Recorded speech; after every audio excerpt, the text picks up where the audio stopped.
जिन्होंने बनाया chat GPT, लोगों को दिखाया एआई का रास्ता, उन्हीं को कंपनी ने कर दिया बाहर। सैम ऑल्टमैन के साथ इतना बड़ा धोखा क्यों?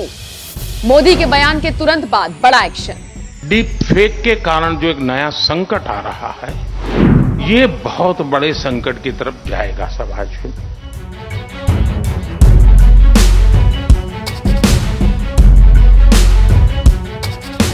नमस्कार, मैं हूं आपके साथ नम्रता।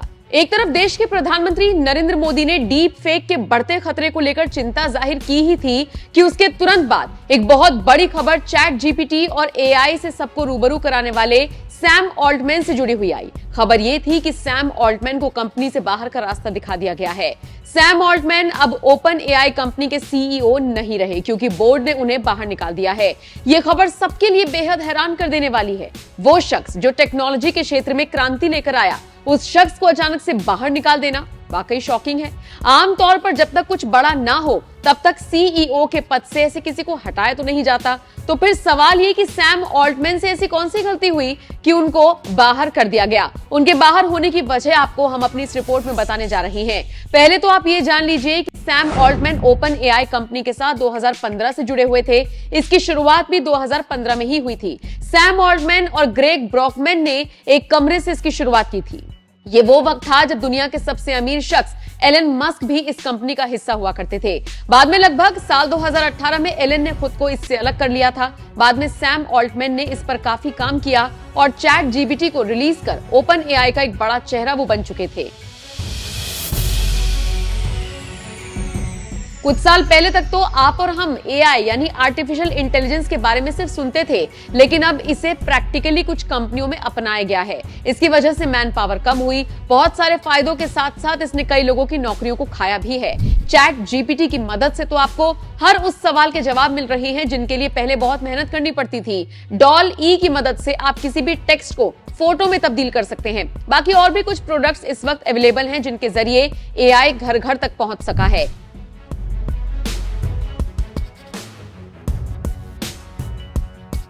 लेकिन इन सब के बीच सैम ऑल्टमैन को सीईओ पद से हटाने के पीछे की वजह क्या है? वजह यह है कि सैम अपनी कुछ चीजों को लेकर और अपनी बातों को लेकर साफ नहीं थे, जिससे बोर्ड को जिम्मेदारियों के पालन में परेशानी हो रही थी। और यह जानकारी बोर्ड की तरफ से ही दी गई है। बोर्ड ने ऑल्टमैन की काबिलियत पर भरोसा ना होने की बात भी कही है और इसीलिए उनसे इस्तीफा मांगा गया और बाहर कर दिया गया, जो खुद ऑल्टमैन के लिए भी काफी हैरान कर देने वाला रहा है। ऑल्टमैन के तुरंत बाद उनके पार्टनर ब्रॉकमैन ने भी अपने पद से इस्तीफा दे दिया। उन्होंने इसका ऐलान सोशल मीडिया प्लेटफॉर्म पर किया। ब्रॉकमैन ने लिखा, हमने साथ मिलकर 8 साल पहले मेरे अपार्टमेंट से शुरू करके जो बनाया है, मुझे उस पर बहुत गर्व है। हम मुश्किल और अच्छे वक्त में साथ रहे। तमाम कारणों के बावजूद इतना कुछ हासिल करना असंभव था, लेकिन आज की खबर के बाद मैं इस्तीफा देता हूं। वास्तव में आप सभी को कुछ और नहीं, शुभकामनाएं देता हूं। मैं पूरी तरह से मानवता को फायदा पहुंचाने वाले सुरक्षित एजीआई को क्रिएटिव करने में विश्वास करता रहूंगा। बहरहाल इस खबर ने टेक इंडस्ट्री से जुड़े लोगों को काफी परेशान कर दिया है। खैर, फिलहाल आप इस खबर को लेकर अब क्या राय रखते हैं, कमेंट करके हमें जरूर बताएं। जाते जाते आपको पीएम मोदी का डीप फेक पर दिया गया पूरा बयान सुनाते हैं। टेक्नोलॉजी की दुनिया है, उसका प्रभाव बहुत तेजी से हमारी सभी व्यवस्थाओं में बढ़ गया। 2-3 चीजें हैं जिस पर मैं आपकी मदद चाहता हूं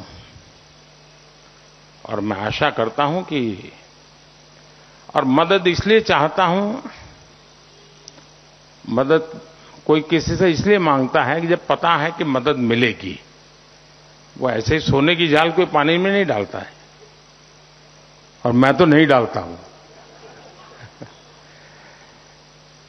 और मेरा भरोसा इसलिए है कि स्वच्छता का अभियान जो है, उसको जिस प्रकार से मीडिया ने उसको तवज्जो दी, चाहे वो प्रिंट हो, चाहे वो इलेक्ट्रॉनिक मीडिया हो, एक प्रकार से उसको हर एक ने अपना काम माना और उसमें कभी पूर्ण विराम नहीं आने दिया। उसमें नए रंग भरते गए, उसमें लगातार उस व्यवस्था को, उस आंदोलन को, उस भावना को प्राणवान बनाया है।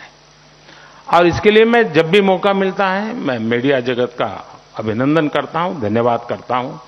लेकिन उसमें मुसीबत ये हुई कि मेरी अपेक्षाएं बढ़ती गई। पहले तो अगर आप ये न करते तो मैं कहता ही नहीं यार इनको क्या कहें, लेकिन अब आप करते हैं तो कहने का मन करता है। दो चीजें मुझे लगती हैं। एक,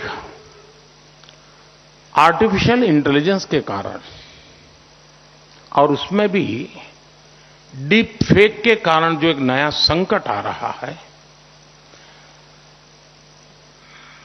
भारत का बहुत बड़ा वर्ग ऐसा है कि उसके पास वेरिफिकेशन के लिए या ऑथेंटिफाई करने के लिए कोई उसके पास पैरेलल व्यवस्था नहीं है। और बाय एंड लार्ज आजादी की लड़ाई से लेकर के भारत में जिस भी चीजें से मीडिया शब्द जुड़ता है उसकी एक इज्जत है। जैसे कोई भी व्यक्ति हो गिरे हुए कपड़े हैं तो हमारे यहां एक स्वाभाविक उसके विरासत में इज्जत मिल जाती है उसको, वैसा मीडिया को भी है, एक विरासत का लाभ उसको मिलता है। और उसके कारण डीप फेक हो तो भी वो भरोसा कर लेता है यार ऐसे थोड़ा आया होगा, कुछ तो होगा। और ये बहुत बड़े संकट की तरफ जाएगा समाज में, और शायद वो असंतोष की आग भी बहुत तेजी से फैला सकता है समाज जीवन की व्यवस्थाओं को।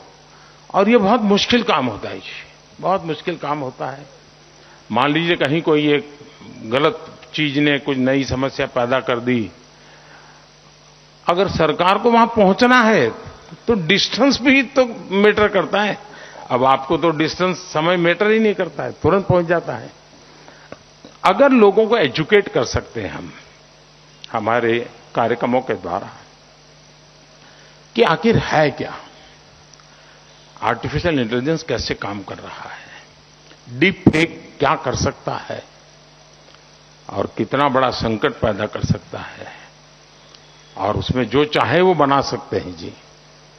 मैंने अभी एक वीडियो देखा जिसमें मैं गरबे गा रहा हूं और मैं खुद भी देख रहा क्या बढ़िया बना है जबकि मैं स्कूल एज के बाद कभी मौका नहीं मिला मुझे। मैं स्कूल में बहुत अच्छा खेलता था गरबे, बहुत ही अच्छा खेलता था, लेकिन बाद में कभी मौका नहीं मिला। लेकिन अभी जैसे आज ही बनाया हुआ ऐसा वीडियो, ये आर्टिफिशियल इंटेलिजेंस की ताकत है कि उसने बना के रख दिया है और चल रहा है, और जो मुझे प्यार करते हैं वो भी इसको फॉरवर्ड कर रहे हैं मैं औरों का उदाहरण देना नहीं चाहता हूं, इसलिए मैंने दिया नहीं, मैंने अपना ही दिया। लेकिन एक चिंता का विषय है जी,